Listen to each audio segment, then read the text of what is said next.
Este caso, el de este hotel, que hoy es un lugar magnífico, dicen los responsables, a los que agradecemos precisamente que esta noche podamos estar allí, que ya no ocurre nada, y ojalá sea así, o no, quién sabe, dicen que todo de alguna forma pasó, como se ha pasado página con tantas cosas. Lo sorprendente es que esta misma semana teníamos la noticia de que esta vieja historia se reabría. La historia del Hotel Corona de Aragón, oficialmente con una horquilla que luego intentaremos explicar, entre 76 y 80 muertos, porque se habló también de algunos cuerpos sin identificar. Esta es una historia de esta noche de pura conspiración que muchos jóvenes conocerán por vez primera esta madrugada y se estremecerán con ella.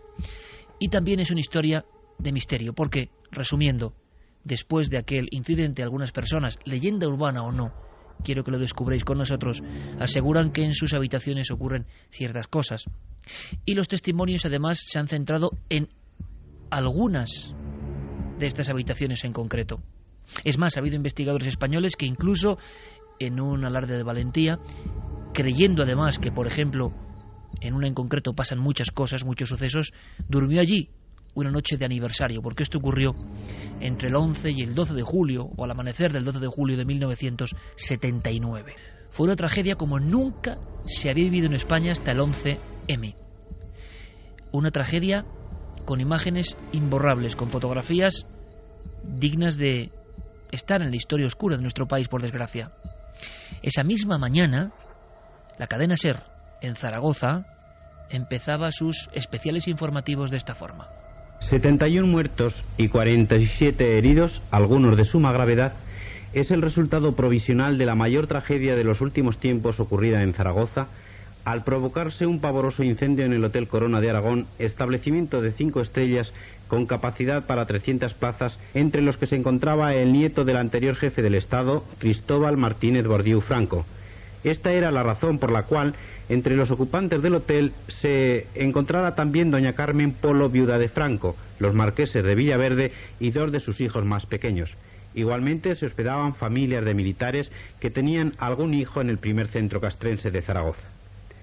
El incendio se inició sobre las 8:20 de la mañana en las dependencias destinadas a freidurías y churrerías, situada en la planta baja del hotel, y a través de las chimeneas de las dependencias citadas y conducciones de aire acondicionado distribuidas por todo el edificio, se ha propagado el incendio inmediatamente hasta llegar a la última planta de las 10 que tiene este gran hotel, rematada por una terraza con piscina, a donde muchas personas, presas del pánico y acorraladas por las llamas y el impresionante humo extendido por parte de la ciudad, ha llegado arrojándose algunas de ellas, y en donde han podido ser rescatadas más tarde por el servicio de unos helicópteros.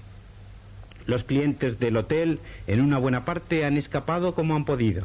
Otras personas, presas del miedo, no han podido resistir la angustia y el temor y se han arrojado por las galerías. Sobre todo han sido distintas mujeres que lo han hecho. Nuestro compañero Pedro Fondevila, uno de los reporteros que ha estado al pie de la información desde el punto de la mañana, ha sido testigo y estaba contando en directo para nuestros oyentes uno de esos momentos tan trágicos. Personas, no, acaba de caer una señora desde el balcón, desde un 5.º piso, se ha lanzado en camisón, se ha lanzado auténticamente al balcón. Todo. Lo curioso es que esta historia, puramente criminal en este aspecto, habrá que ver si terrorista o no, siempre ha sido la gran duda. Las asociaciones de víctimas y los familiares de las víctimas siguen peleando 30 y pico años después porque esto se aclare. Nosotros no tenemos ninguna verdad, pero cierto es que los especialistas hablan de que hay algo que no acaba de entenderse, como tantas otras historias en nuestro país. Pero ¿cómo se conecta esto con el misterio sobrenatural? Pues por elementos como este, que también son breves pero concisos, por personas que en determinadas habitaciones, en concreto en la 9ª planta, muy cerca de ese lugar donde los helicópteros, en una escena increíble, recuperaban a personas mientras otras se lanzaban desde la piscina hacia el vacío o intentaban sumergirse escapando del fuego, personas, como digo, que en las habitaciones, sin saber nada, tiempo después, sentían cosas, percibían cosas que parece que eran el recuerdo de una tragedia proyectándose una y otra vez. realmente la sensación, si puedo definir toda la noche, es como intranquilidad, porque yo estaba muy cansada, me quedé dormida, porque noté la sensación de que alguien se sentaba en la cama.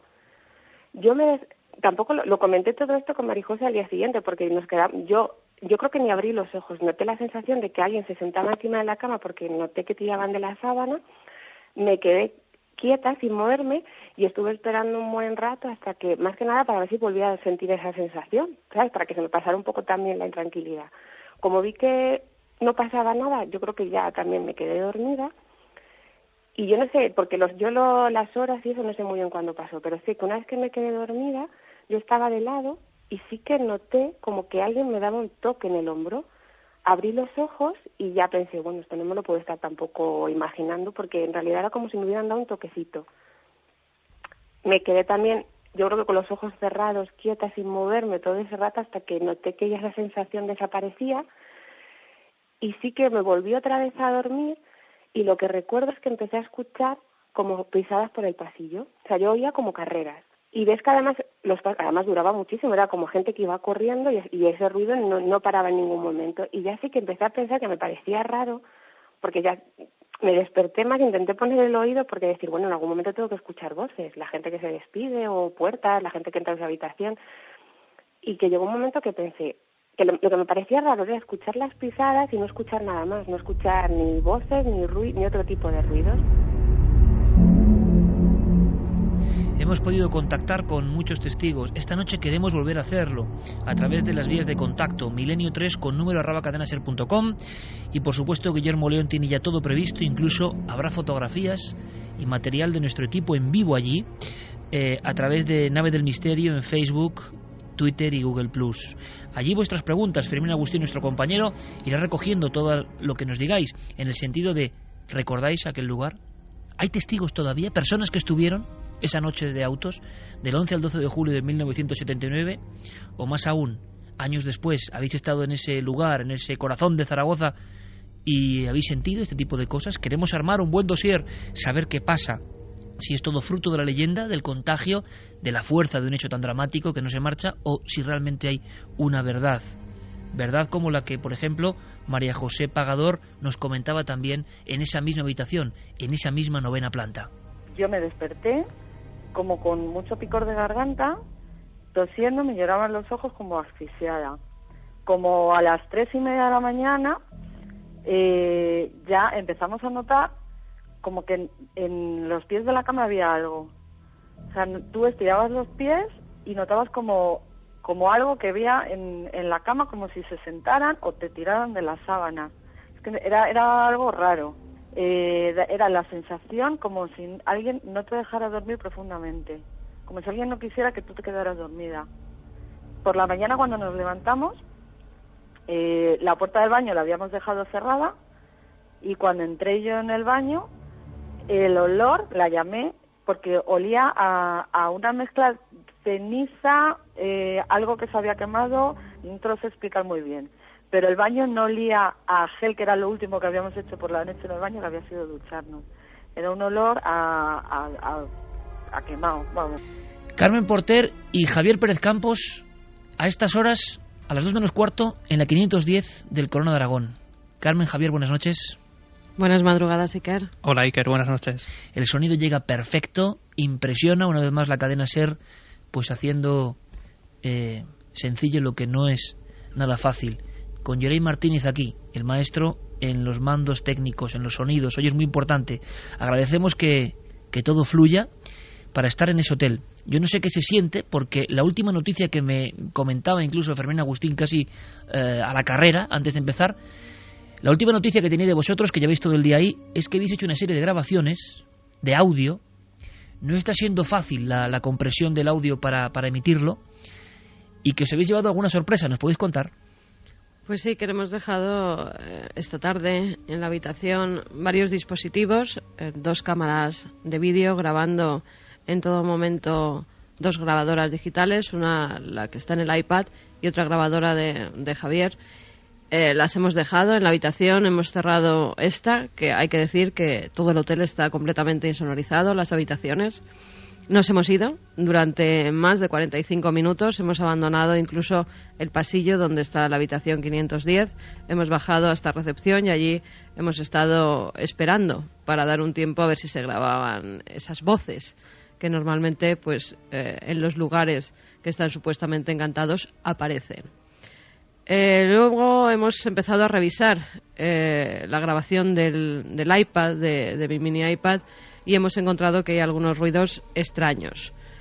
No sabemos a qué se deben. Algunos sí que parecen que son portazos de alguna habitación cercana, porque hay que decir, y esto sí que es una casualidad, Iker, ese 12 de julio de 1979, este hotel, ahora Meliá, antes Corona de Aragón, estaba lleno de militares.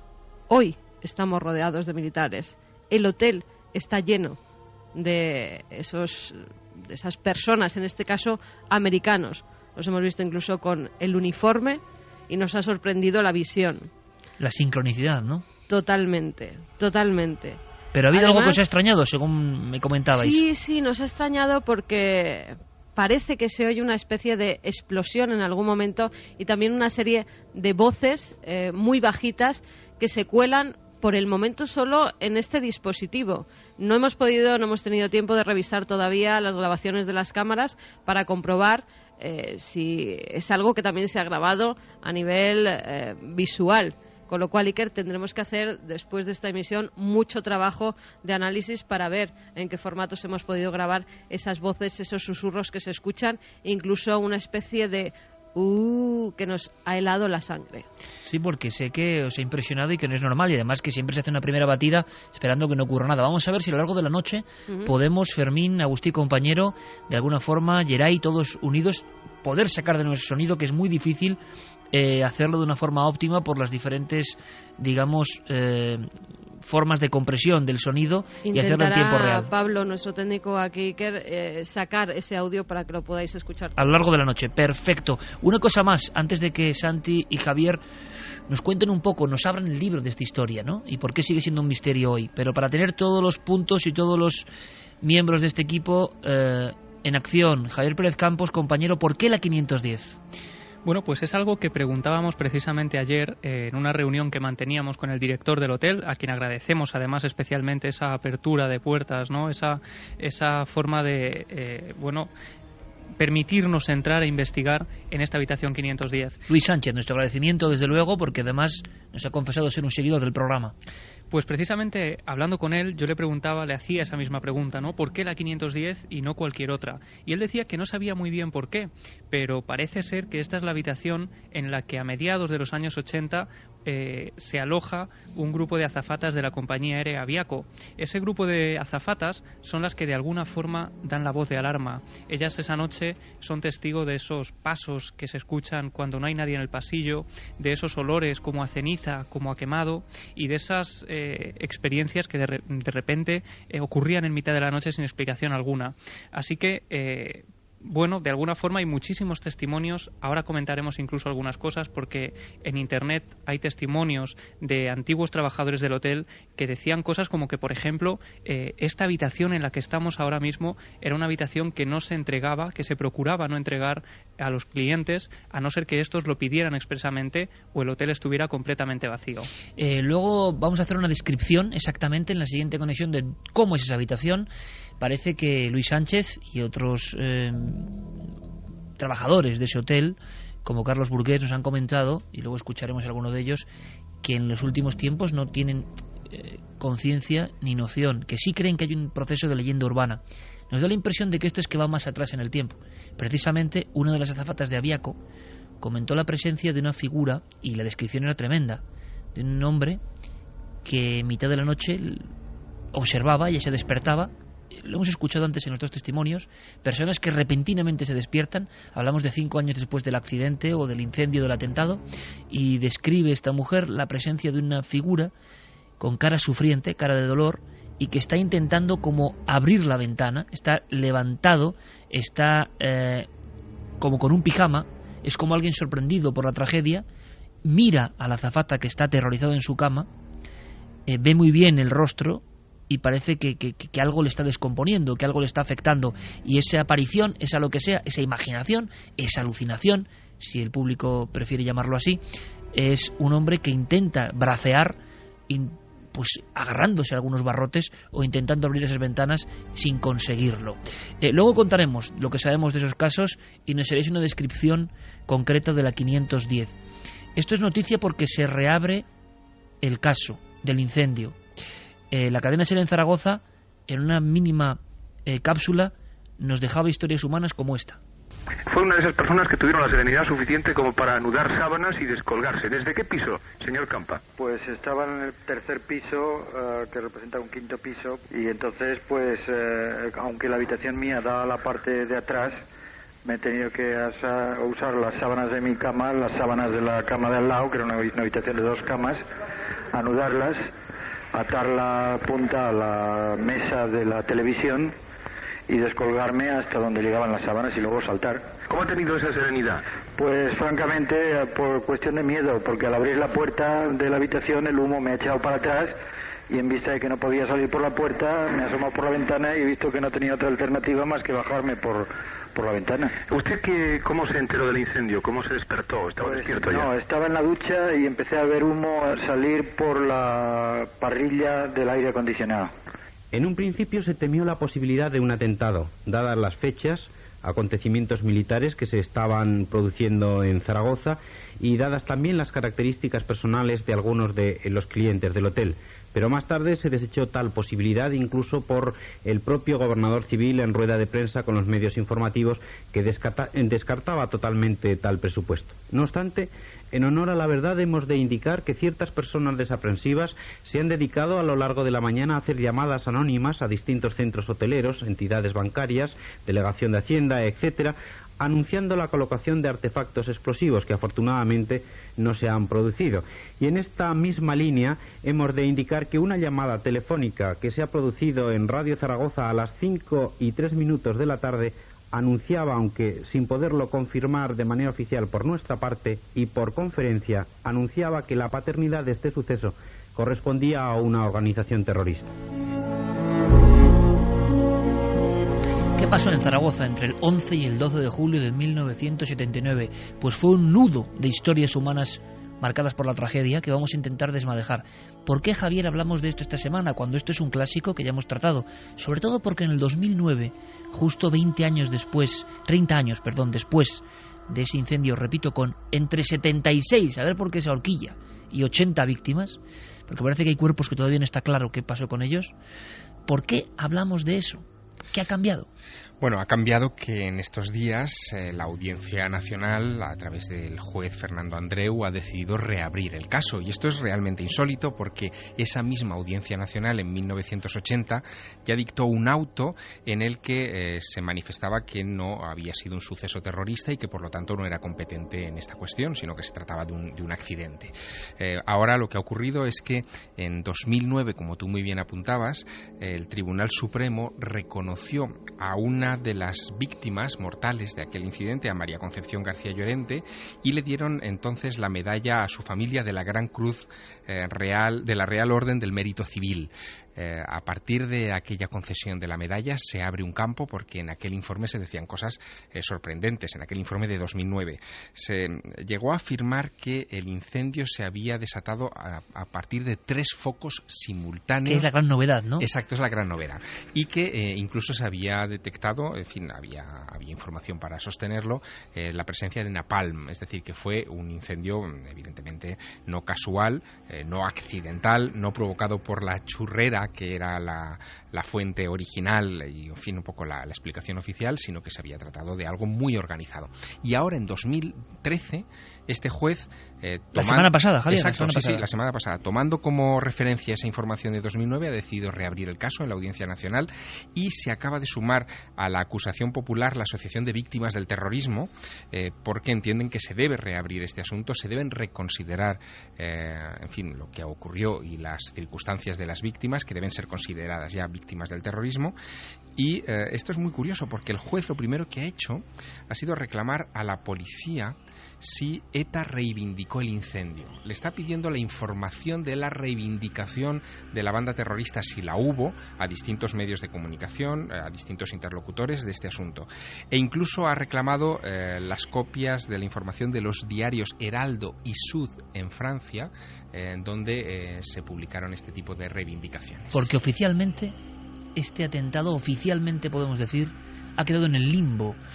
Santiago ponía una mueca al escuchar enseguida las declaraciones, gobernador civil. Luego veremos que todo el sistema de alguna forma se cerró en banda o cerraron filas, y esto acabó estando, como decía antes, en el limbo de lo perdido. Nadie sabe qué ocurrió. Es el hecho criminal o la desgracia más tremenda ocurrida en España hasta el 11M, repetimos, se dice pronto, y nadie sabía qué había pasado. Santi, pero tú ponías una mueca diciendo, vaya la que se estaba orquestando en aquel momento, ¿no? Pues sí, mira, es muy curioso porque precisamente la sentencia a la que hacía referencia Javier se sustancia en el Boletín Oficial del Estado del 18 de febrero de 2011, en el que no solo a María Concepción García, sino a otra serie de víctimas se les concede esa medalla honorífica por los hechos relacionados con el incendio del Hotel Corona de Aragón, sin mencionar en ningún momento la referencia que hace la propia sentencia judicial a que se trata de un atentado terrorista.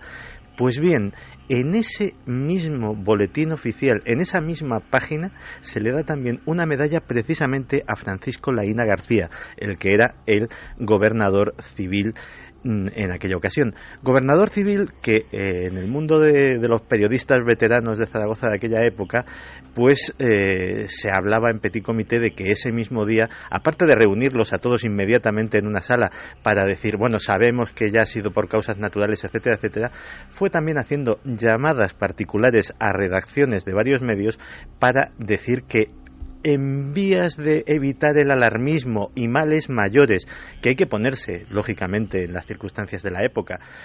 Para hacernos una idea, en apenas unos meses antes, en el funeral de una víctima de ETA, de un general, fue cuando el general Gutiérrez Mellado, entonces ministro de Defensa, fue increpado muy duramente por los propios militares, llamándole traidor, llamándole cobarde.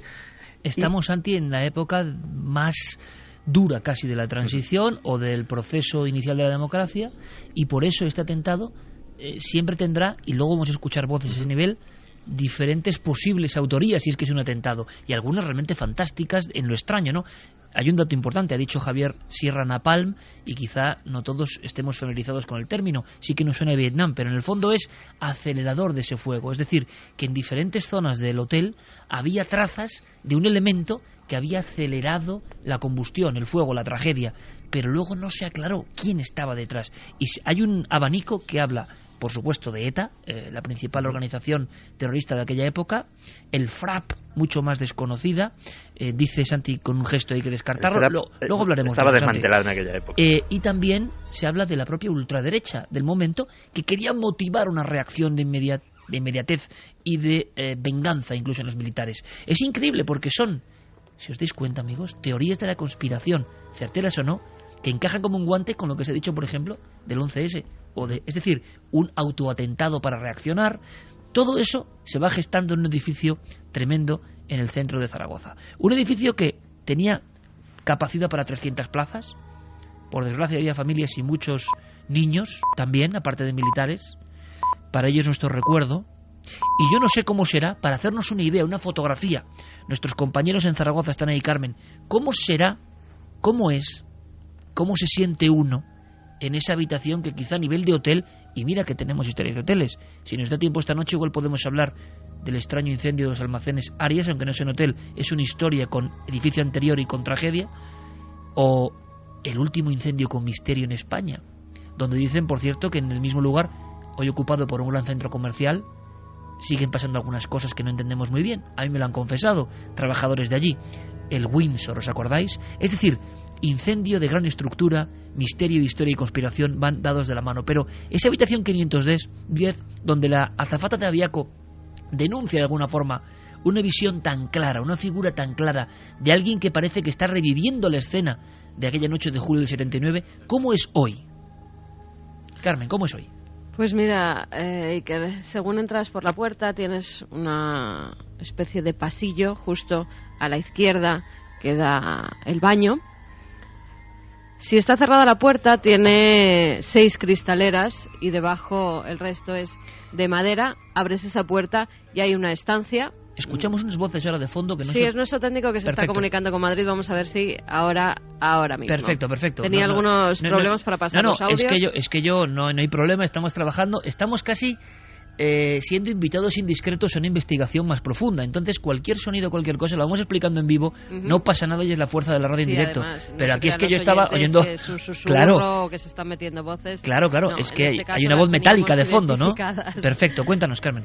La habitación luego es una habitación bastante rectangular, tiene una cama de grandes dimensiones, tiene un papel bastante antiguo, moqueta, una habitación que en un principio parece muy agradable, tiene algunas cosas de la época, por ejemplo, unos grandes paneles de madera decorados ampliamente y dorados con bastantes volutas, un espejo de grandes dimensiones encima de la cabecera de la cama con otro más pequeñito con un marco dorado que lo encuadra. Y en un principio sería una habitación normal. Me comentabas que en los ventanales o en las terrazas pasa algo que es curioso porque es un recuerdo de todo eso que ocurrió, ¿no? Claro, porque fíjate, por supuesto todo el interior fue remodelado por completo porque se vio casi reducido a cenizas este hotel, pero sí bien es cierto que la estructura se reparó, pero no se cambió. Y lo que es en la parte exterior del hotel, si recordáis las fotografías antiguas, en cada una de las habitaciones había una especie de pequeño balcón desde el que pues muchas de las víctimas, por desgracia, decidieron tirarse. Esos balcones hoy en día ya no existen, pero para no cambiar lo que es la estructura del hotel, esos ventanales han sido cerrados con cristales que hoy en día tienen una manija cerrada con llave, porque si abriéramos esa manija caeríamos al vacío. Por línea interna, y hoy es uno de esos programas que a uno le gusta hacer porque hay muchas intercomunicaciones y todo está en vivo. Y aquí estamos en penumbra, en el estudio 1, Santiago Camacho, Javier y yo, al otro lado Fermín y Geray, como un poco recogidos así, ¿no? Porque todo es posible. Es más, cuando uno escucha por el auricular, Fermín Agustí nos comenta que posiblemente a lo largo de la noche Pablo Ignacio Sánchez, nuestro compañero de Ser Zaragoza, va a poder emitir directamente lo que se ha grabado, pero con buen sonido y desde allí. Vamos a ver, dice Fermín, recemos casi, ¿no? Para que el sonido sea bueno, pero vamos a intentarlo y porque nos gustaría mucho esta noche lo que se va grabando ir emitiéndolo. Guillermo León en tiempo real estará emitiendo también esos documentos. Podéis comunicar con nosotros, Facebook, Twitter, La Nave del Misterio, también en Google Plus y milenio3.com. Queremos recabar más información. Quiero que ahora... Dime. Mira, os estaba escuchando antes la conspiración. Yo tengo aquí unas noticias del Heraldo de Aragón, 10 de julio de 1994, en la que ya se hablaba de que el fuego se propaga con rapidez y además dan 3 puntos estratégicos. Incluso dicen dónde empiezan. En el 94. En el 94, ¿dónde están ubicados esos fuegos? Uno es debajo de un sofá, otro en el piano y en una salida de humos.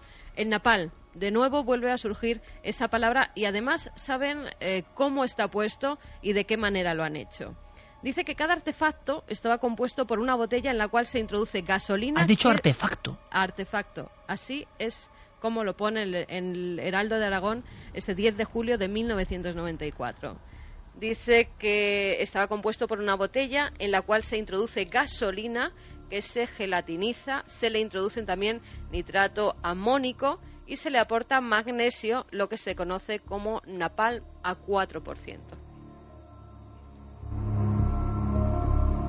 Bueno, pues ahí tenemos datos que son realmente sorprendentes. Y que vienen no solo del Heraldo de Aragón, sino avalados por un ingeniero, por Luis León, que fue en su momento el que hizo este informe, al que no se le prestó demasiada atención en 1994. Sin embargo, sus conclusiones son las que parece que sustentan ese informe del Tribunal Supremo del año 2009. Quiero conectar... Sí, es que dicen que la conclusión es que se ha producido un atentado pero no se sabe quién es el causante de ese atentado, a pesar de que al día siguiente, después del incendio, en varios medios de comunicación, sobre todo de la ciudad de Zaragoza, hubo muchas llamadas en las que tanto ETA como el FRAP se atribuían el atentado del Hotel Corona de Aragón. Vamos a hacer una cosa, porque vamos a ir vagando de un lado a otro, con las dos caras de una misma moneda quizá, conspiración y misterio. Pocos sucesos concentran dos de los grandes elementos realmente importantes del mundo de los enigmas en un solo incidente. Y Santi, te pido por favor, no titulares, sino ¿qué porcentaje le das tú? Porque luego vamos a seguir hablando de eso. FRAP, ETA, ultraderecha u otros. Vamos a ver, el FRAP está descartado porque... 0%. Probablemente 0%. Otros, el único otro implicado posible podía ser el Grapo, que estaba activo por aquel entonces, pero curiosamente es al único al que no se le atribuye ningún tipo de reivindicación de esta historia. Y nos quedan ETA y la ultraderecha. Si tuviera que apostar, daría un 70 para ETA, un 30 para la ultraderecha, y luego si quieres lo explicamos con detalle. Perfecto. ¿Sabéis por qué? Porque tenemos que contar muchísimas historias. Tanto Carmen como Javier, con un excelente trabajo, van a estar en diferentes puntos del hotel gracias a la tecnología un poco inalámbrica que va a permitir que estén casi en aislamiento en vivo. Todo eso que hacemos en la tele, de alguna forma verlo en vivo y con nuestros otros compañeros y en un lugar que tiene tanta historia. Pero a estas horas, y lo agradecemos un montón, tenemos un testimonio de verdad que, no sé, pone la carne de gallina por quién es el protagonista y por lo que pasó, porque a veces el destino, ¿verdad? El destino, la buena suerte, la mala suerte, historias que dependen de una decisión en el último momento. Yo me enteré hace tiempo, yo soy muy futbolero, lo reconozco, el equipo de Cuarto Milenio sigue practicando el noble arte y desde pequeño yo vi a un espigado argentino en el barrizal de Mendizorroza, de mi ciudad natal, de Vitoria. Era un hombre que destacaba y se llamaba Jorge Valdano. Era mucho imaginar que aquel larguirucho delantero peleándose en aquellos campos iba a ser jugador del Real Zaragoza, jugador del Real Madrid, campeón del mundo con Argentina. ¿Qué tiene que ver todo esto con él? Es un poco la gran pregunta que lanzamos, ¿no? Es la gran cuestión a estas horas de la noche. ¿Qué tiene que ver Jorge Valdano con el Hotel Corona de Aragón? ¿Qué pasó? ¿Qué ocurrió? Pues lo va a contar él. Jorge Valdano, muchísimas gracias, amigo. Un abrazo, Iker. Por estar con nosotros. Estar en tu programa. El placer es nuestro. Vamos a ver, Jorge, tú partes precisamente de Vitoria, mi ciudad natal, has hecho unas grandes temporadas y surge la oportunidad en aquel verano del 79 de pasar del Alavés al Zaragoza. Sí, exactamente, las negociaciones estaban adelantadas, tan adelantadas que los directivos de Zaragoza y su gerente viajaron a Zaragoza para cerrar el acuerdo. Era un acuerdo doble que comprometía a un jugador de Ondarroa, se llamaba Badiola, y a mí mismo. Fuimos citados los dos jugadores y la noche del fatal accidente los dos teníamos habitación reservada en aquel hotel.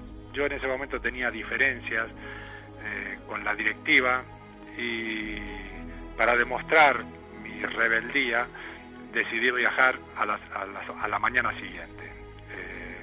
Sin embargo, mi compañero no, mi compañero sí que estuvo en una habitación de aquel hotel, sufrió consecuencias que lo alejaron definitivamente del fútbol. Yo llegué a la mañana siguiente, me encontré con una ciudad caótica, no sabía a qué respondía tanta confusión, sirenas, helicópteros, calles cortadas, y cuando llegué al club, que estaba relativamente cerca del hotel, a unos 100 metros del hotel, ahí me enteré de la dimensión del drama. ¿Y qué piensas en ese momento, Jorge? Tú eras un hombre muy joven, ibas a dar el salto, ¿no?, a un club importantísimo donde hiciste temporadas tan grandes, ¿no?, en el Zaragoza, y además con un juego que todos recordamos, ¿no?, cómo jugó aquel equipo. Era el momento de tu ascensión y te encuentras con esa circunstancia que uno nunca se explica, ¿no? Y es, yo tenía una habitación reservada a nombre de Jorge Valdano esa noche de julio de 79. Sí, fíjate cómo son las cosas. Estábamos hablando de un tiempo no tecnológico. Toda mi preocupación era la de contactar con mi familia en Argentina para decirles que estaba bien, porque en un primer momento se me dio como desaparecido. Y claro, en aquel momento todavía las comunicaciones tardaban muchísimo, había que hablar a una operadora y la operadora te daba una cita para 2 o 3 horas después comunicarte finalmente con la persona que tú reclamabas, ¿no? ¿Se te llegó a dar por desaparecido, Jorge? Sí, claro, pues yo tenía una habitación reservada a mi nombre y bueno, yo no estaba ni entre los rescatados ni entre los fallecidos, y hubo un momento en donde saltó un teletipo en donde se me dio por desaparecido y yo temblaba por la posibilidad de que ese teletipo llegara a Argentina. Pero después, una vez solucionado ese problema más doméstico, ya me centré más en la suerte de mi compañero, y hay una imagen que me ha quedado para siempre grabada en la retina. Cuando llegué a la clínica me hicieron pasar por el sitio donde estaban pues todos los fallecidos en el incendio, y me quedó muy grabado la imagen de 2 niñas adolescentes de, calculo, 16, 17 años, no más, bellísimas, y que tenían una mancha negra en la nariz. Era la única seña del incendio. Las 2 murieron por intoxicación y bueno, parecían dormidas, francamente, ¿no? Pero claro, ahí había más de 80 personas, ¿no? De vez en cuando se ha coincidido, ¿no?, volver a ver esas imágenes, ese momento. Hay incluso personas que se lanzan al vacío. Para ti tendrá otro significado, Jorge, ¿no? Porque ¿qué enseñanza te da a ti el Corona de Aragón, ¿no? En el sentido de decir, qué gran suerte, ¿no? Sí, exacto, sí. Me sentí muy afortunado ese día. Efectivamente, en un primer momento se habló de que el foco del incendio había sido en la cocina y que desde ahí se había extendido, pero la velocidad con la que se extendió resultó siempre sospechosa. Y bueno, nunca hubo una versión lo suficientemente clara, lo suficientemente tranquilizadora, supongo, para los familiares que sufrieron directamente ese drama. No me extraña que tanto tiempo después la causa vuelva a abrirse, ¿no? Jorge, ¿qué pasó con Badiola? Bueno, Badiola terminó muy afectado. Él tenía una habitación en el primer piso, pero se trataba de un chico que le tenía mucho miedo a la oscuridad, a la soledad, y al parecer, presa del pánico, en lugar de bajar las escaleras como hicieron los demás directivos del Alavés, él subió un piso y ya prácticamente intoxicado se lanzó por una ventana. Sufrió un golpe muy fuerte y bueno, las consecuencias de ese golpe lo alejaron definitivamente del fútbol. Y también qué imagen, ¿no? Como si tuviéramos ahora unos adhesivos o unos cromos de nuestra época, el éxito, ¿no? Y la cara, por una decisión que de qué depende, ¿no? Imagino que Jorge es el ejemplo de triunfador absoluto en el mundo del fútbol, y Badiola, que iba en ese dúo, ¿no?, que iban a dar un salto cualitativo en su fútbol, se convierte pues un poco en la otra cara. ¿Y has pensado, Jorge, si es la casualidad, si el destino te dijo que no era tu hora? ¿Qué piensa un hombre, ¿no?, cuando sabe que se ha salvado de las llamas por muy poco? Bueno, efectivamente, cuando uno sufre un drama, generalmente hay una cadena de casualidades que provocan al drama. Cuando uno se salva de un drama, hay una cadena de casualidades, en este caso positiva, que, bueno, te hacen sentir un hombre afortunado. Bueno, hace algunos años también me tocó caer de un helicóptero en México, y fue un accidente durísimo, tuvo consecuencias porque sufrí heridas de todo tipo, pero también me salvé. Y esta misma semana un piloto de Iberia me dijo, bueno, qué suerte has tenido tú, ¿no?, que te has caído de un helicóptero y no te has hecho nada. Y yo le dije, la suerte la tienes tú, que nunca te has caído de un helicóptero, ¿no? Bueno, pues un poco eso, ¿no? En aquella ocasión yo tuve la suerte de no estar y bueno, de haber vivido de cerca una historia dramática, y sobre todo haber visto las consecuencias que sufrió un compañero mío, más joven que yo, porque él tenía en ese momento apenas 22 años, y bueno, el giro tan brusco que da la vida, ¿no? En un instante. ¿Has llegado a pensar en algún momento cuál fue el instante? Porque imagino que la mente humana, tan llena de secretos, es capaz de intentar buscar la clave, ¿no? Quizá hubo un momento en que sí estabas dispuesto, que sí que voy, y ¿en qué momento, qué elemento, qué imagen, qué pensamiento se cruzó para decir ya no voy y me salto el guión establecido? Pues un capricho infantil de un chico todavía inmaduro que pretendía escenificar una cierta rebeldía con respecto a los directivos y bueno, que al final terminó derivando en una decisión que marcó mi vida.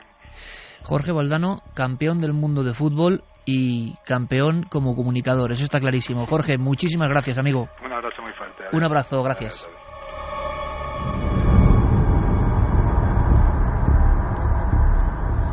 2:16. En la noche del 11 al 12 de julio del 79, con 80 muertos en el Corona de Aragón, había una llave y una ficha que ponía Jorge Valdano. Había una habitación vacía. Esa noche hubo una habitación vacía. Esto nos da que pensar, hasta la próxima conexión inmediata casi con nuestros compañeros que creo que tienen novedades. Esta breve entrevista con el gran Jorge Valdano, la vida de qué depende, ¿no? Es un juego de azar constante. ¿Cómo es posible? Él tenía que estar allí y su vida hubiese cambiado radicalmente. Se salvó en el último momento. ¿Qué pasa aquí? Se salvó, además, lo ha dicho, por un capricho, ha dicho textualmente infantil. Sí, señor. Quizá deberíamos leerlo bajo la óptica de una reacción instintiva. Cuando uno está en esas fases en las que se deja llevar por el primer soplo de viento, es decir, por la inercia, no por el pensamiento, no por la reflexión, no por lo racional. Lo racional hubiera sido que Jorge Valdano hubiera ido esa noche al hotel, hubiera descansado. Firmaban el contrato de su vida en aquel momento. Exacto, y hubiera firmado el contrato al día siguiente en las dependencias del Club Deportivo Zaragoza, pero no lo hizo así. Se dejó llevar por el instinto y fue el instinto lo que le salvó. La verdad es que como testimonio y como lección es tremenda. Santi, y luego la otra cara, ¿no? Alguien que va a hacer el contrato de su vida, que le ocurre eso, se lanza al vacío, Badiola, medio intoxicado, y claro, la vida ya se trunca de inmediato, ¿no? La casualidad, la racionalidad, la irracionalidad, creo que es un testimonio de primer nivel, pero es que hay muchos. Creo que nuestro compañero Javi Pérez Campos, por cierto, tenía uno, aunque sea en píldora, que es tan brutal, que conecta además dos grandes misterios, los alfaques y el Corona de Aragón. Javi, ¿es así? Sí, efectivamente, esa noche, esa mañana, una de las escenas que se encontraba uno de los periodistas de EFE, enviado desde Navarra, Aurelio Bautista, se encuentra un hombre que va casi llorando por los aledaños de este hotel, diciendo que no iba a volver a casarse. Entonces Aurelio, este periodista, se le acerca, le pregunta qué es lo que ocurre, por qué va diciendo eso y por qué está tan destrozado, y él dice que él había perdido a su mujer y a su familia en el accidente de los alfaques y que después se había vuelto a casar, y justo el día que se cumplía el primer aniversario y un día de ese accidente, de esa gran tragedia del camping de los alfaques, perdía a su nueva esposa.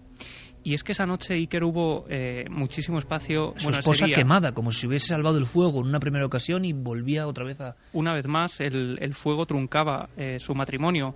Hubo también casos, Iker, de milagros ese día.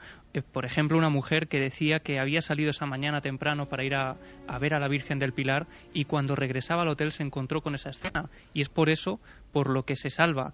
Y otra de las tremendas fatalidades que ocurren ese día y que también dicen mucho, ¿no?, del auténtico drama que se vivió aquí, es el caso de una niña pequeña que sus padres lanzan desde el balcón del 7º piso, pensando que no puede salvarse de otra forma, la lanzan a la lona de salvamento de los bomberos, con tan mala suerte que la niña cae al suelo y muere instantáneamente. Solo unos minutos después, los bomberos consiguen entrar en esa habitación y salvar ilesos a esos padres.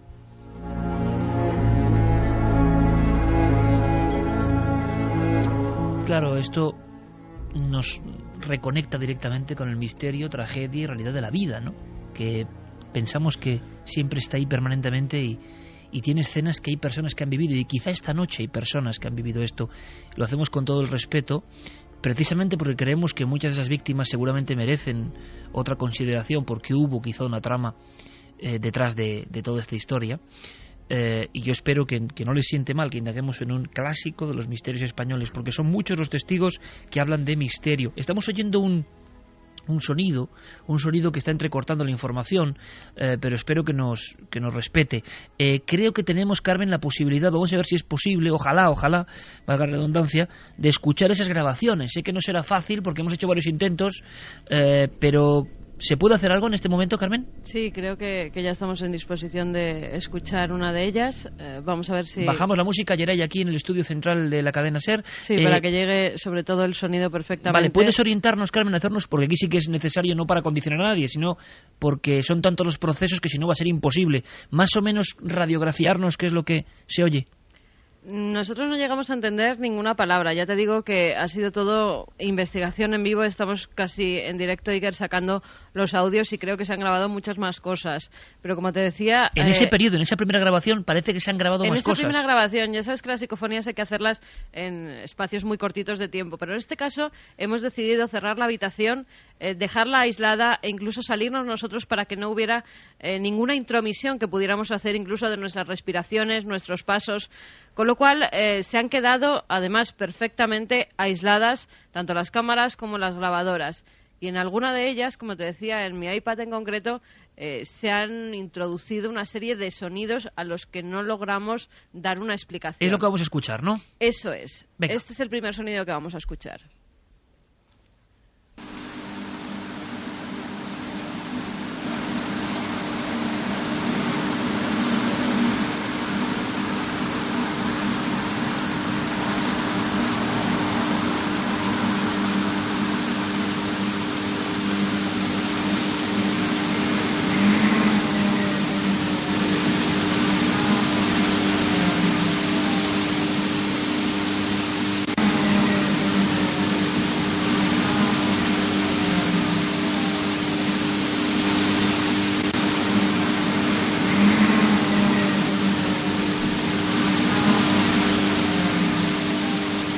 No sé si aquí incluso nuestro compañero ya nos puede confirmar, pero se oye como unos rugidos que suben y bajan, ¿no? Sí. No sé si algún tipo de motor. Hemos repetido en directo 3 veces, dándole...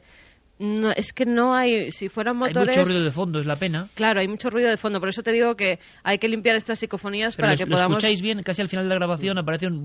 Sí, a mí me ha recordado al acelerador de una moto, ¿no? Pero... Puede ser un motor. Sí, pero no sé si, en la planta quinta y con esos vidrios que separan de la calle es muy difícil, me imagino. Yo escuchaba como un sonido gutural más bien, la verdad, o sea, como un, no sé, como algo así como... A mí me sonaba como una especie de gruñido. Sí, a mí también. Podría sonar casi como una ráfaga de viento muy fuerte, ¿no? Pero es que estamos en un momento en el que no hay viento ninguno también. Es una cosa aparte que es que no se pueden abrir aquí las ventanas de la habitación, con lo cual no podía entrar además, ningún tipo de por viento. esa circunstancia, ¿no? Marcada claro. por la historia. Otra cosa que tenemos que decir, es cierto que tampoco... bueno, hay gente, ¿no?, alojada en el hotel, pero a los lados hemos pasado varias horas, yo llevo aquí el día completo, y no hemos escuchado sonidos de nadie, ¿no? La habitación de al lado, de hecho, es la del compañero Paco Rodríguez, que es el cámara de Cuarto Milenio que está con nosotros, y al lado no tenemos absolutamente nadie, no hemos escuchado sonidos de personas a nuestro alrededor. Vamos a ver si escuchamos de nuevo, compañeros. Sabemos que hay que amplificar tanto en la conexión. Estamos emitiendo un sonido desde Zaragoza por una serie de vías, lo recibimos aquí, y se oye un sonido de fondo infernal. Y nosotros estamos escuchando aquí con cascos de gran calidad. Por lo tanto, Santiago, Javier y yo tenemos otra percepción, quizá. Pero yo escucho perfectamente ese gruñido, un poco de animal, me da la impresión, y no sé bien qué es. Vamos a volver a emitirlo simplemente para que vosotros, amigos oyentes, podéis también enviarnos vuestras opiniones al respecto. Escuchamos de nuevo, por favor.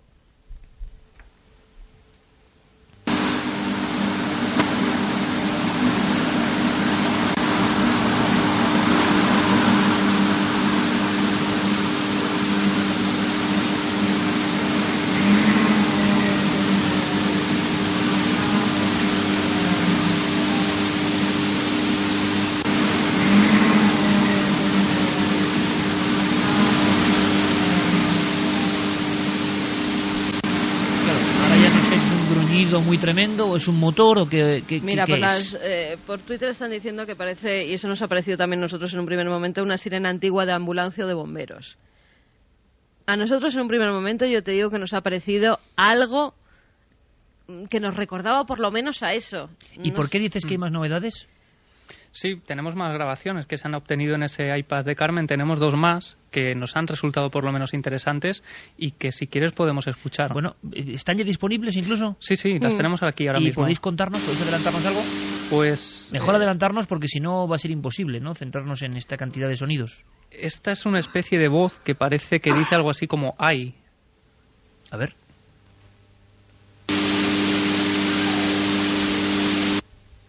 Yo lo escucho perfectamente. Yeray en estos momentos me confirma. Ahí estaba. Esta se escucha muy bien, es muy clara. Se escucha muy bien y me he puesto los pelos de punta. Parece una niña o alguien simulando voz de niña. A mí esta no me parece una niña. Hemos obtenido otra que también parece un sonido que es más infantil. Espera un momento, Carmen, por favor, porque esto me parece tremendo. Además hay un momento que hacía mucho tiempo que no íbamos a ir a Línea 3. Es Santi en su lugar, Javier poniéndose los cascos, todos escuchando. Espero que como la mitad de España o más. Quiero volver a escuchar este ahí y que me comentéis, por favor. De nuevo, Yeray, por favor.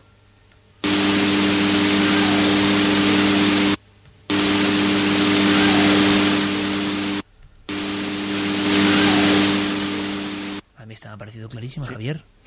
Yo no sé si niña o niño, pero desde luego parece una voz suave, no... Ay. No es muy grave. O de mujer, en cualquier caso, sí. Sí, pero es una voz suave, la verdad que sí. Todo esto en esa primera tacada, más... A mí esto me sorprende más que el anterior. A mí también. Pero bastante. Porque veo una voz, lo otro puede ser... Bueno, tenemos una tercera que se nos estaba colando aquí ahora mismo, que también parece un sonido de niña. Si quieres lo escuchamos. ¿Qué dices? ¿Sabéis algo o no? No hemos llegado a comprender tampoco, de momento. Quizá los oyentes o vosotros desde el estudio podáis también... Venga, vamos allá.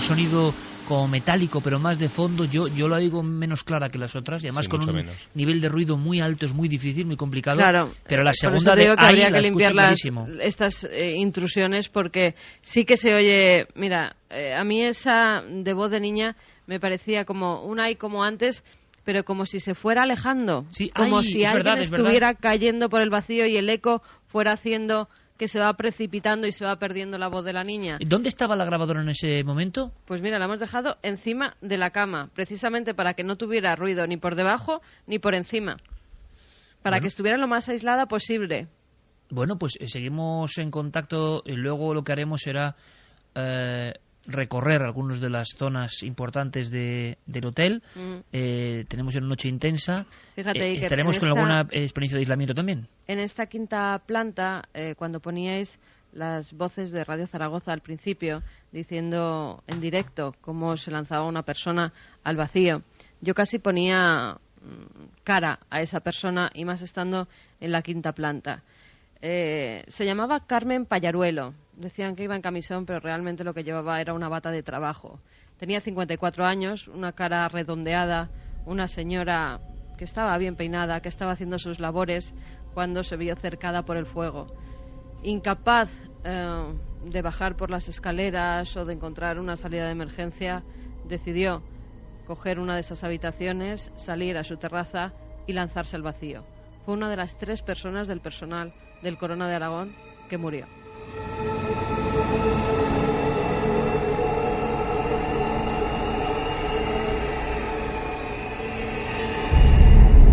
A las 2:29 esta ficha sonora, ¿no?, de Carmen, que nos ha dejado con la sangre helada, sinceramente, porque esa fotografía tiene un nombre, como todas las historias y dramas tienen un nombre. Y además, Javi, Carmen, creo que habéis hecho un experimento que hay que imaginarlo, ¿no? Estar escuchando todo esto allí, porque eso ha pasado allí, no es una película. Eso ha pasado allí, esas emociones, se han quedado concentradas o no, están allí. Habéis logrado proyectar con una cámara que proyecta las imágenes para documentar todos los hechos en una pared del propio... Bueno, en la propia pared de la 510, ¿no? Y tiene que ser una experiencia visual tremenda, ¿no? Viajar en el tiempo con la propia pared del hotel. Hay que repetir el agradecimiento a todas las personas, al director, a Luis, que nos ha dejado pues estar en esta estancia y hacer todo tipo de pruebas, y también a la dirección de la cadena Meliá, porque nos ha dado el permiso para que aquí podamos retransmitir este programa de radio en vivo, y también para que pudiéramos ver esas imágenes que, como bien decía Iker, en una cámara de vídeo que proyecta esas imágenes antiguas en blanco y negro. Pues la verdad es que te lavan la sangre, porque justo es una ventana y al lado es el lugar desde donde mucha gente pudo tirarse, porque es lo que queda de ese balcón. Ahora ya no existe ese balcón, como te decía antes, es una ventana que da al vacío, pero tal vez desde esta habitación se pudo tirar a alguien de esas imágenes en blanco y negro que veíamos que la gente se lanzaba. Por cierto, Carmen, que en la propia llegada a Zaragoza habéis detectado, yo recuerdo muy bien, porque yo tengo alguna familia, familia de mi abuela tenía familia en Zaragoza, y recuerdo de niño muy bien comidas en aquel lugar y el impacto brutal de lo que supuso para la capital de Aragón ese acontecimiento. Pero es que hoy creo que conductores, taxistas, personas recordaban la escena de la gente tirándose, o sea, nuestras Torres Gemelas en ese sentido, ¿no? De una imagen tan impactante, tan increíble en mitad de la ciudad, y os lo han ido contando, ¿no? Sí, la verdad es que el taxista que nos traía a este hotel recordaba perfectamente, tenía 20 años en la época y trabajaba muy cerquita de aquí, tenía que pasar todos los días por la Puerta del Corona de Aragón, y él recordaba cómo la gente se lanzaba, eran escenas tremendas. Nos decía que claro, que todo se quedó en la retina de todos los habitantes de Zaragoza, sobre todo porque algunos de ellos eran niños. Hay que recordar que esa noche y esa madrugada el hotel estaba completamente lleno, incluso hay periódicos de la época que decían que estaba tan lleno de gente porque precisamente tenían que jurar la entrega de los despachos a cadetes y oficiales esa mañana, el día 12.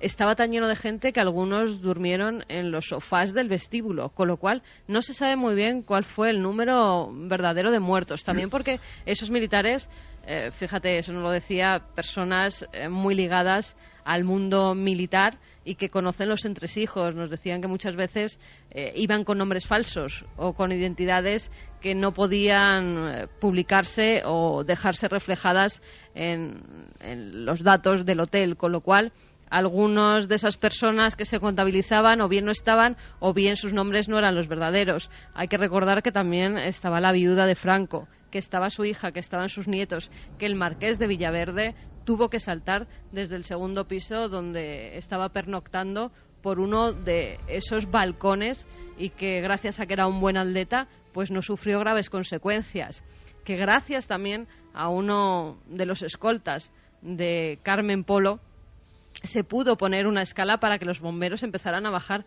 a las personas y que eso hizo que se salvara mucha gente, con lo cual es que hubo mucho lío esa madrugada porque claro, ante un caos, ante un incendio del que había varios focos y de que se propagó enseguida y rápidamente y con unas llamas tremendas, pues imagínate cómo se vivieron esos hechos. Un fuego sobrealimentado. Y entramos en otra conspiración, que es la de que hay cuerpos, Javier, se habla de cuerpos sin identificar. Vamos a escuchar una cosa que hace que descansemos un momento del misterio y nos metamos de nuevo en la historia. Y enseguida, rapidísimo, Fermín, más o menos, ¿qué dice nuestro público? Buenas noches, compañero. Hola, buenas noches. Sí, ¿qué están comentando? ¿Qué están sugiriendo? Pues hay muchos comentarios, sobre todo con las psicofonías. David Martínez dice, a mí me parece una sirena. Hay gente que dice que es como un lamento, gente quejándose. Esther, por ejemplo, dice, a mí me pareció como una campana, como una campanilla que se usaba para llamar al servicio, de esas pequeñas y doradas. Manu decía, los pelos de punta, se escucha un ay claramente. El ay sí parecía claro. Ponyboy dice, en la segunda grabación se oye la voz de una mujer y en la tercera la de una niña alejándose. Siliane dice, este último sonido me parece gritos de terror mezclados con otros sonidos. Bueno, es curioso lo que escucha la gente. Luego continuamos, Fermín, es decir, una primera aproximación, ¿no? Parece, a mí me ha impresionado mucho la del ay. Vamos a hacer una cosa, compañeros, para de nuevo reentrar en la conspiración pura y dura. Un nuevo pequeño fragmento, archivo de la cadena SER, que se decía oficialmente esa misma mañana de julio del 79. Mientras, en otro orden de cosas, desde Madrid llegaba el director general de Turismo, más tarde lo haría el ministro de Sanidad, el de Comercio y Turismo, quienes han visitado a los enfermos recorriendo las distintas instalaciones hospitalarias por donde estos estaban repartidos. Y en una improvisada rueda de prensa, el propio ministro de Sanidad respondía a alguna de las cuestiones de los periodistas. En absoluto, en absoluto. Esto, según las noticias que tenemos, ha sido simplemente un hecho fortuito que puede ocurrir en cualquier edificio y que no hay por qué relacionar con ninguna otra circunstancia. Elegante como siempre, Javier Sierra ha puesto una sonrisa que podría ser casi la sonrisa etrusca, y Santi Camacho ha hecho un gesto que mejor no voy a reproducir porque él es el conspiranoico, ¿no? Ha habido personas importantísimas en el ámbito del CSID o de la inteligencia militar en este país, y buen amigo de este programa, como el comandante Fernando San Agustín, o el investigador Fernando Rueda, conocido por su larguísima trayectoria en el mundo de los servicios secretos como periodista, que hablaron en Cuarto Milenio, y no queríamos dejar pasar la oportunidad de que, para que ahora nos den más datos Javier y Santi, escuchar sus opiniones concentradas en este flash, pero que son muy gráficas. Hacíamos este programa en el 2009 con la información de que había unas filmaciones que demostraban perfectamente, con tomavistas, esto es inquietante también, no es la época, con tomavistas, que había 3 focos de incendio, que la hipótesis oficial parece que caía por su propio peso. Esto decían San Agustín y Fernando Rueda en Cuarto Milenio. Hay que ponerse en situación, ¿eh? En aquel hotel había una serie de militares importantes, pero sobre todo estaba la viuda de Franco. De buenas a primeras, todo el mundo descartó, como todo el mundo tenía que descartar, que allí hubiera podido haber explosivos, porque es verdad que la señora de Meirás no llevaba la protección tan intensa que llevaba su difunto marido, pero llevaba protección, y allí no se podía meter un explosivo. Entonces la gente dice, no se reivindicó, pero si hubieran matado, afortunadamente no fue así, a la señora de Meirás, a toda su familia, ETA lo hubiera reivindicado. Es verdad que hay unas reivindicaciones por teléfono, pero no hay que creérsela porque, claro, lo reivindica de ETA y luego lo reivindica como el FRAP. El FRAP hacía ya unos cuantos años que estaba prácticamente acabado, o sea que no tenía mucho sentido. Ese año, el 1 de enero, había entrado la Constitución en vigor, lo cual había sentado fatal a la extrema derecha, que en aquel momento era muy fuerte y muy poderosa. Unos días después mataban al general Ortín. Ese general era muy querido y por primera vez se vio por las calles de Madrid como la disciplina militar no funcionaba, sino que se producía un enfrentamiento, insultos y hasta intentos de atentado contra el vicepresidente del gobierno, Manuel Gutiérrez Mellado. Es que es alguien organizado el que lo lleva adelante. ETA siempre reivindica todos y cada uno de sus atentados. Aquí ETA no lo reivindicó. Sin embargo, hubo alguien que llamó al Heraldo de Aragón a decir que era ETA, porque quería que se pensara que era ETA los que lo habían cometido el atentado. ¿A quién podía beneficiar que murieran todos aquellos militares? Alguien de extrema derecha. A ellos les beneficiaba, porque lo que pretendían era que el ejército se levantara y que diera un golpe de Estado. Compañeros, un drama tremendo en vidas humanas y, como siempre, en el mundo de la política, cuando no queda nada claro, en el mundo de la investigación y de la conspiración, posibilidades completamente enfrentadas y con igual número de misterios, ¿no? Y es posible que nunca lleguemos a saber la verdad. Fíjate que antes, previamente al programa, lo hablábamos Javier y yo, es que ni siquiera cabe la posibilidad de que se desclasifique algo. Esto no es la CIA, esto no es como en Estados Unidos. Aquí no ha habido una junta que se ha reunido para poner tierra sobre el asunto. Simplemente alguien descolgó un teléfono y dijo, esto no puede ser un atentado.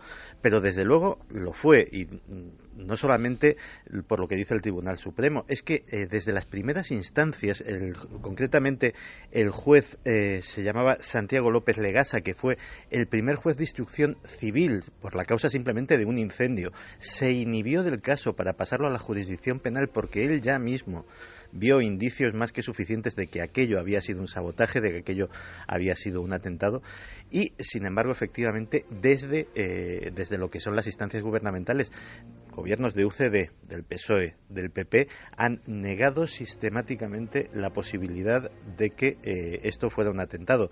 El único, el gobierno del PP, que fue el que dio esa indemnización a las víctimas, omitiendo que fuera por causa de un atentado. Les daba casi por una cuestión de gracia, no especificaba la causa.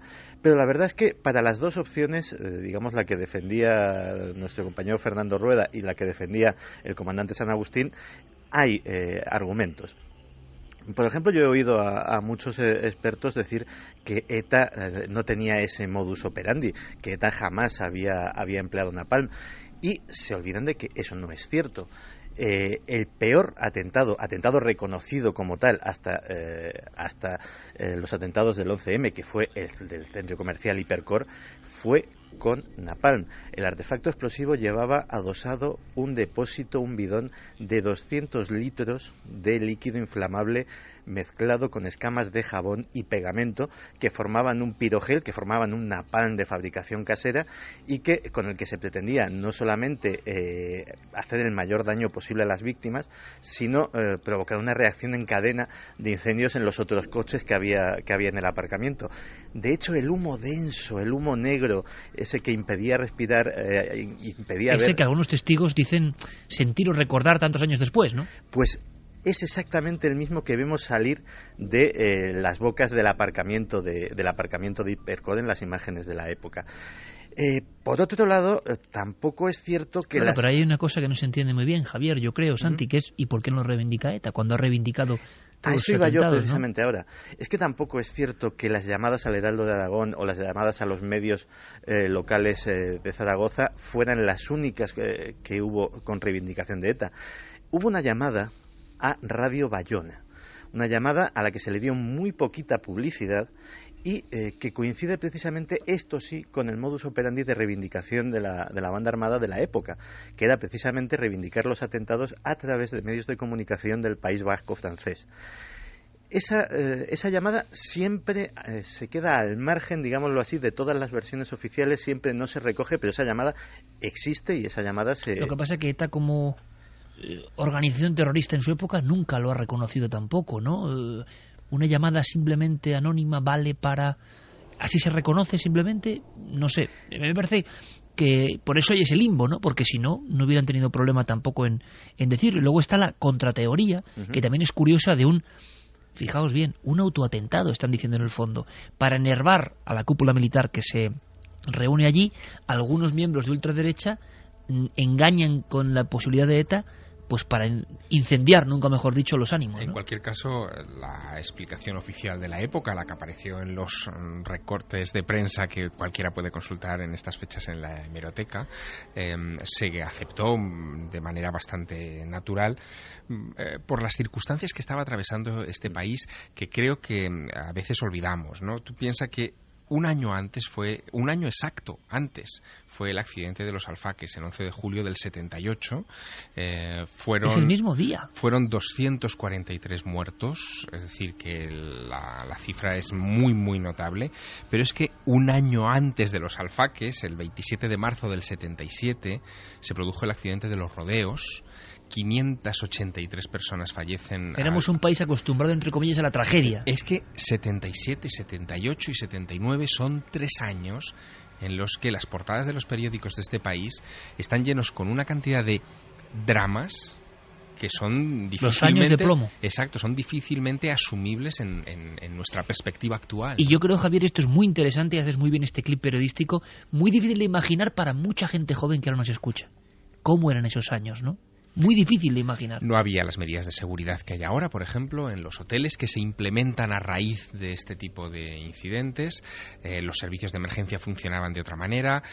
Incluso la coordinación de las fuerzas del orden público no era tan pulcra como la que podía ser hoy. Y, por ejemplo, en el caso de Zaragoza, que yo creo que merece la pena que se subraye en una noche como esta, que estamos revisando este caso, quien jugó también, el actor que jugó un papel muy importante fue la propia población de Zaragoza.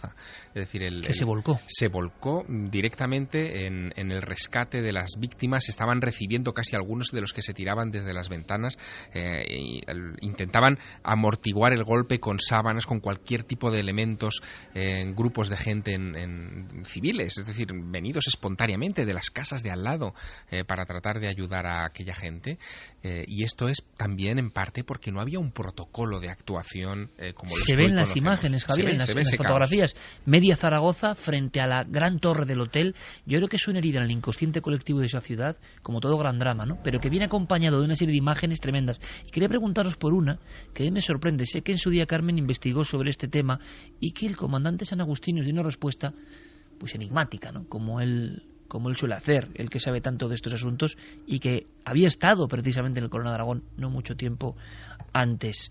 Volvemos a conectar con la 510. Yo no sé si hay movimiento, si alguno de vosotros está en los pasillos, que es lo que vamos a hacer después, a lo largo de la noche, para ir siguiendo vuestra investigación. Carmen, ¿me escuchas? Sí, te oímos perfectamente. Mira, Javi se va a ir ahora, yo luego recorreré los pasillos, pero Javi se va a ir ahora a la habitación contigua, porque al parecer, pues en estas habitaciones 510, 511, 512, según los testimonios que hemos podido ver, es donde más se concentran pues ese tipo de sucesos de los que hablábamos. ¿Y va a poder hacer experiencia de aislamiento y vamos a poder conectar con él? Exactamente, vamos a poder conectar con él.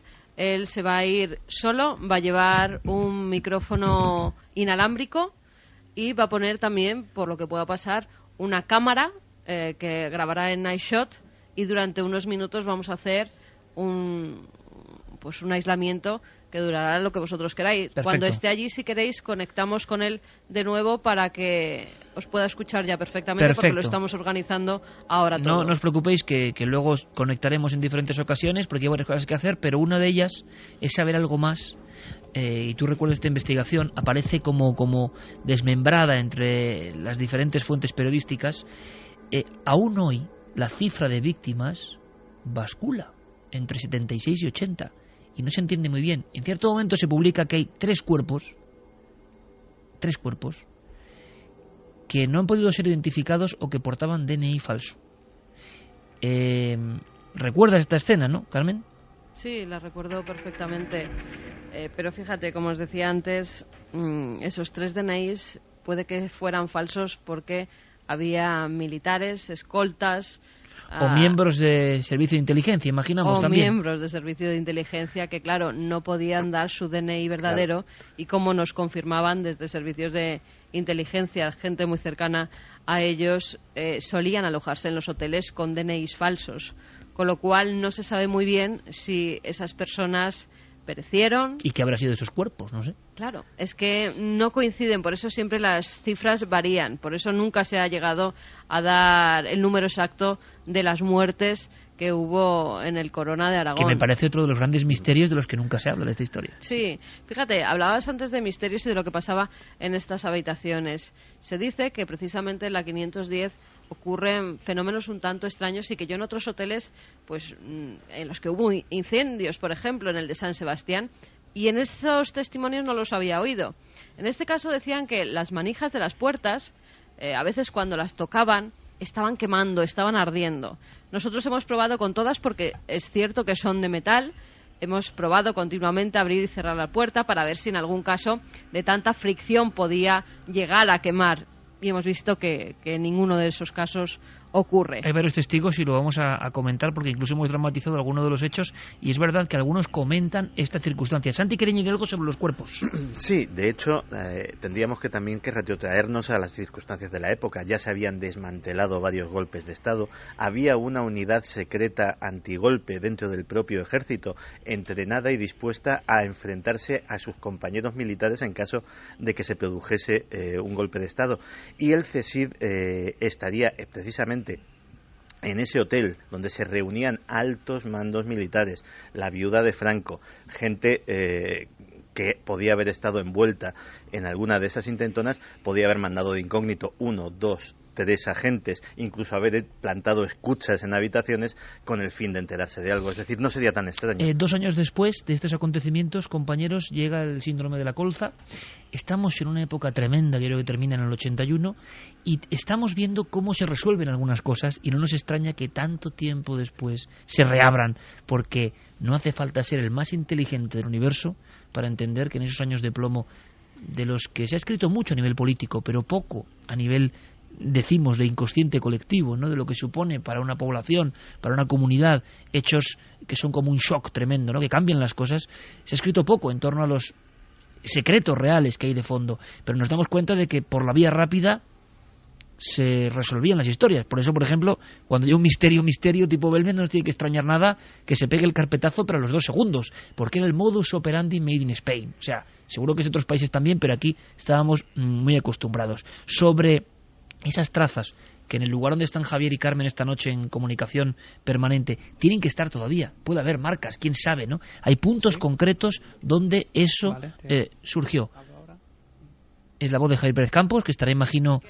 Creo que ya puedes conectar con él, que ya está en la otra habitación. Le dejamos un momento que vaya haciendo sus preparativos, que vaya tranquilamente preparando sus cosas. Ahora conectaremos. Escuchamos antes a el comandante San Agustín, simplemente dando el último dato sobre, para que tengamos todos los componentes de lo que pasó en ese lugar, sobre ese material extraño que se encontró, que en el 2009 de alguna forma se convierte en el epicentro de una serie de investigaciones para que todo esto se reabra. El tan traído y llevado napalm. Napalm no es sino una gasolina semisólida, que como es semisólida, todo el mundo sabe lo que es aquellas pastillitas para la gente que no sabe encender fuego en las chimeneas. Ahí imaginemos que eso no es exactamente napalm, es un pirogeno. Pero supongamos que esto lo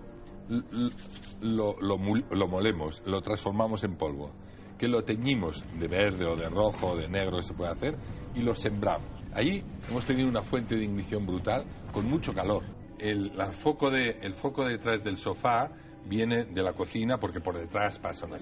El foco todo tiene una explicación, lateral, o sea, una explicación razonable que te deja satisfecho. Pero es verdad que no es suficiente. Es verdad que no en 3 minutos, en 4 minutos, no puede haber todo esto en llamas. Porque además, cuando tú ves las declaraciones de ellos que hacían, decían, yo abrí la puerta y me encontré, el 6º piso, llamas. ¿Cómo demonios encuentras llamas en el 5º piso en 3 minutos? Una de las cosas curiosas del incendio es que, revisando declaraciones del personal del hotel, no descubres a nadie que estuviera presente en el momento presunto en el que la churrera, la máquina de hacer churros, arde en llamas. Pero un año antes hay un incendio en el mismo sitio, que no tiene absolutamente ninguna importancia, y que los bomberos llegan y lo consiguen apagar simplemente con extintores.